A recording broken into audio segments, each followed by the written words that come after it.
important and significant, and it comes early on in this play, a play called No Man's Land by Harold Pinter. Great, great play.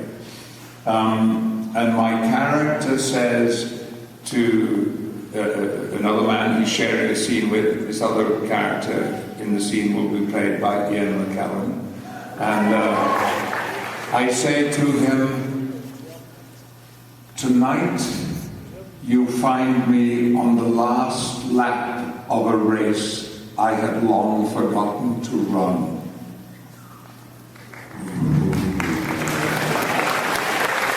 It gives me goosebumps, and it gives me goosebumps so much I've got a horrible feeling that when that moment comes up in the play I may not be able to say it. But I would like to say perhaps, and just a few lines of this because I can.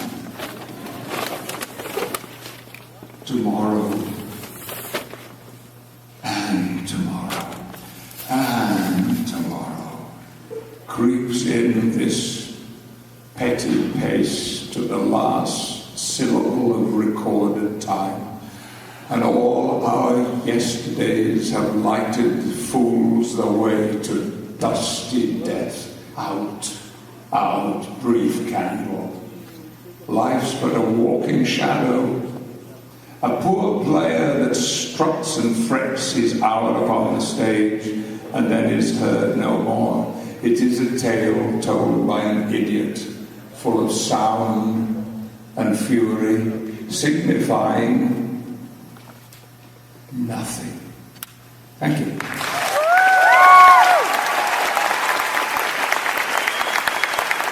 And Brent, and and Denise, sorry. And one of the things that came up with, one of the things we're talking about is that from time to time, especially in the series, as long run as 7 years like you had some very brilliant and dramatic and great episodes that you want to go into, that you really are prepared to go and you have a great time with it. But then there's those who come in and you have one of those series, those episodes that are trying to figure out, where did they come up with this? How do you handle the work in that particular type of episode where you have to go with it even though you pretty well know it's a stinker? We had a couple of stinkers. In exactly the same way, nothing changes. The work that you do in front of the camera has to be consistently serious and committed. And you hope that if something isn't that good, you might make it better. And of course, it's so much more fun to be doing something really clever and smart and original. And I've been lucky in a lot of my career that I've had roles of that kind. But we do not take a lesser piece of work any less seriously than a better piece of work. I promise you that. Thank you. That's a great answer. So at the panel yesterday, they asked about the weirdest thing that a fan had done. And I've heard that question a lot, but I think something that would be more helpful to a lot of us is there a way for a fan to be memorable to you, but in a positive way? Well, most encounters with fans are positive. Only now and again do they become irritating or unnerving or just downright scary. Only occasionally. But if I can give you a piece of advice, all I can say is keep the contact brief, to the point, and if possible, complimentary. Occasionally people will say, that was great, I didn't like you in that, for instance, I didn't think that was very good. And I've had people stop me in order to criticize something I've done. I understand, but, better to keep it to yourself, I think, that kind of thing. And mostly the encounters that we have are very, very positive. Don't speak to me if I'm reading a newspaper. Don't speak to me if I'm in the middle of eating. Don't speak to me if I'm alone with a lovely female. Don't speak to me if I'm alone with a lovely man. What else? The bathroom? It's about covers it, actually. And don't yell at me across the street, because that attracts attention. Okay? Thank you very much.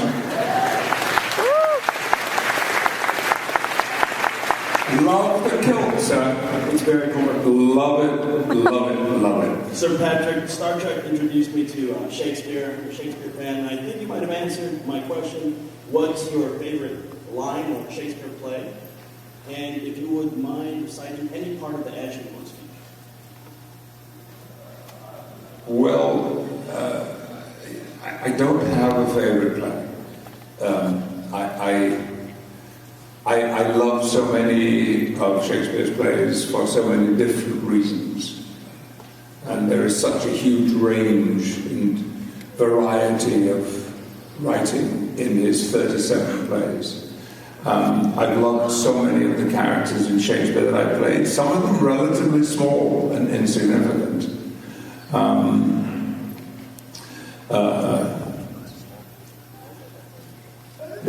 And lines, oh Lord, there are so many.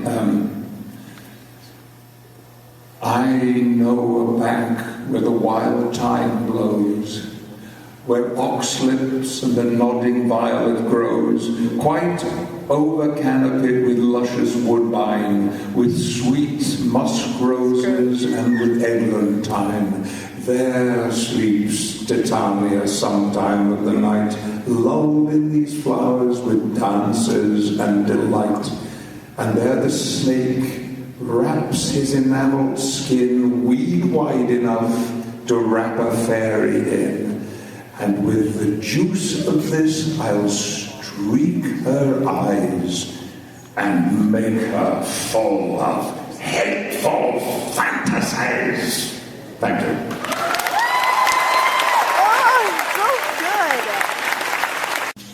No.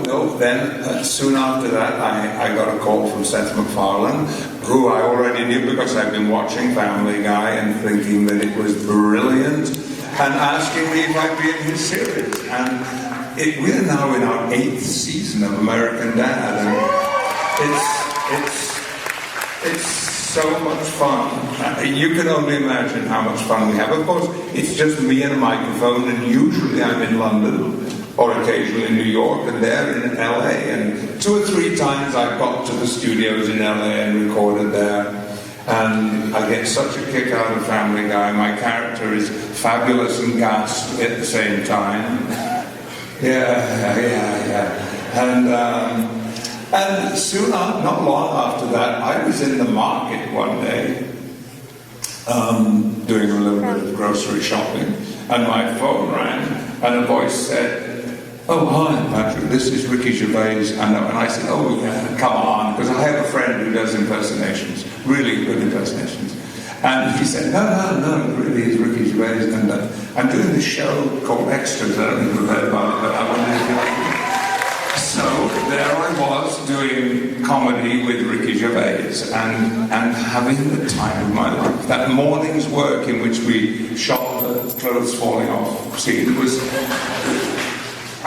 almost more fun than anything I've ever done. So then, what else? I did this thing for the Olympics, I don't know if you saw it, Funny Guy, the Olympics ticket scalper.